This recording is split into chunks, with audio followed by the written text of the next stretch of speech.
This channel does not promote any violent, harmful, or illegal activities. All content provided by this channel is meant for an education purpose only.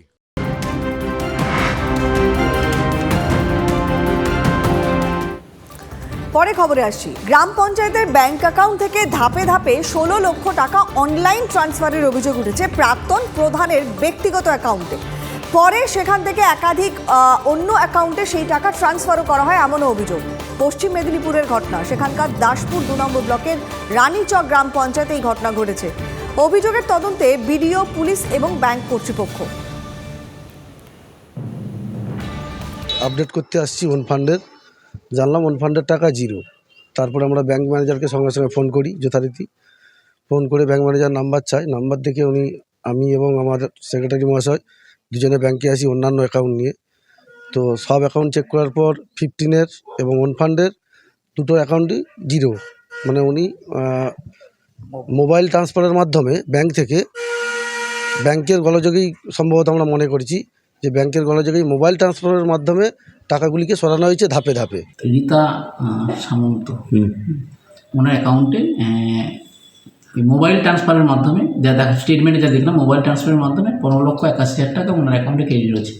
এবং ওনার সঙ্গে কথা হয়েছে, উনি বলেছেন না টাকাটা ঢুকেছে রিসেন্টলি, উনি টাকাটা ফেরত দেবেন। বিজেপির সঙ্গে সিপিএমের যে একটা গোপন আঁতাত, মানে যেই বিজেপি সেই সিপিএম, এটা কিন্তু আজকে মানে পরিষ্কার হয়ে গেল। দাসপুরের 2 নম্বর ব্লকের মানুষ বুঝতে পেরে গেছে যে এতদিন ধরে তৃণমূল কংগ্রেস যে বার্তা দিয়ে আসছিল মানুষকে যে বিজেপি এবং সিপিএম মুদ্রার এপিড আর ওপিড, তো সেটাই আজকে বিজেপি পরিচালিত গ্রাম পঞ্চায়েতের প্রধান সেটা প্রমাণ করে দিল।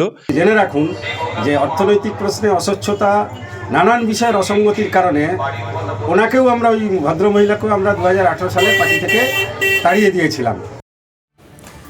অসীম বেরা আমাদের সহকর্মী রয়েছেন। অসীম, 16 লক্ষ টাকা অনলাইন ট্রান্সফারের অভিযোগ উঠছে। রাজনৈতিক আকচাকচি তো সবেতেই লেগে থাকে এখানে, কিন্তু পুলিশ, ব্যাংক কর্তৃপক্ষ তারা এতদিন কি করছিলেন? এখন গোটা বিষয়টা সামনে আসার পর তারা তদন্ত করছেন এই মানুষগুলো যাতে টাকা এদিক ওদিক হয়েছে। তারা তো এর আগে অভিযোগটা জানিয়েছিলেন। দেখো, একেবারেই, কারণ ইতিমধ্যে যে গ্রাম পঞ্চায়েতের একটা অ্যাকাউন্ট থেকে একাধিক ধাপে এইভাবে টাকা চলে যাচ্ছে কোনো একটা নির্দিষ্ট ব্যক্তির অ্যাকাউন্টে। দেখো, গ্রাম ব্যাংকের যে আধিকারিক তিনি বলছেন যে এটি তার একেবারেই জানা সম্ভব নয়, কারণ এরকম হাজারো হাজারো অ্যাকাউন্ট আছে, কোন অ্যাকাউন্ট থেকে কখন ট্রান্সফার হচ্ছে। গ্রাম পঞ্চায়েতের তরফ থেকে যখন সেই অ্যাকাউন্ট পাসবই আপডেট করতে এনেছিল তখনই কিন্তু এই বিষয় প্রকাশ্যে আসে। দেখো, তবে যাই হোক, গোটা ঘটনায় ইতিমধ্যে কিন্তু একটা তীব্র যেমন শোরগোল শুরু হয়েছে, ইতিমধ্যে কিন্তু প্রশাসনের তরফ থেকে একাধিকভাবে তদন্তও শুরু হয়েছে এই ঘটনায় কেউ জড়িত আছে কিনা। দেখো, একটা প্রশ্ন কিন্তু এখানে উঠছে, যেখানে একটা গ্রাম পঞ্চায়েতের একটা অ্যাকাউন্ট থেকে এইভাবে লাখো লাখো টাকা গায়েব হয়ে যেতে পারে, অন্য অ্যাকাউন্টে চলে যেতে পারে, তাহলে সাধারণ মানুষের টাকার নিশ্চয়তা কোথায়? এই নিয়েই কিন্তু একটা জোর জল্পনা শুরু হয়েছে। নজর রাখো অসীম, আবারও যোগাযোগ করবো পরবর্তীতে। যদি ইতিমধ্যে আকচাকচি শুরু হয়ে গিয়েছে রাজনীতির, বিরোধীরা কি বলছেন শোনাবো একবার। পুরো ব্যাপারটাই হতে পারে টেকনিক্যাল সমস্যা, কিন্তু আমার সঙ্গে এটাও সন্দেহ হচ্ছে যেহেতু ওটা বিজেপি পরিচালিত গ্রাম পঞ্চায়েত, হতে পারে বিজেপিকে মেলাইন করার জন্য, পঞ্চায়েতকে বিড়ম্বনায় ফেলার জন্য, প্রধানকে কালিমালিপ্ত করার জন্য টাকা পয়সা এইভাবে অ্যাকাউন্ট টু অ্যাকাউন্ট ট্রান্সফার করা হলো কিনা, আমি মনে করি সেটারও প্রকৃত তদন্ত হওয়া দরকার আছে। যখন আমি বিষয়টা জানতে পেরেছি, 3-4 দিনের মধ্যে যখন বিষয়টা জানতে পেরেছি, তখনই হচ্ছে কিনা আমি টাকাটা সরাতে আরম্ভ করেছি।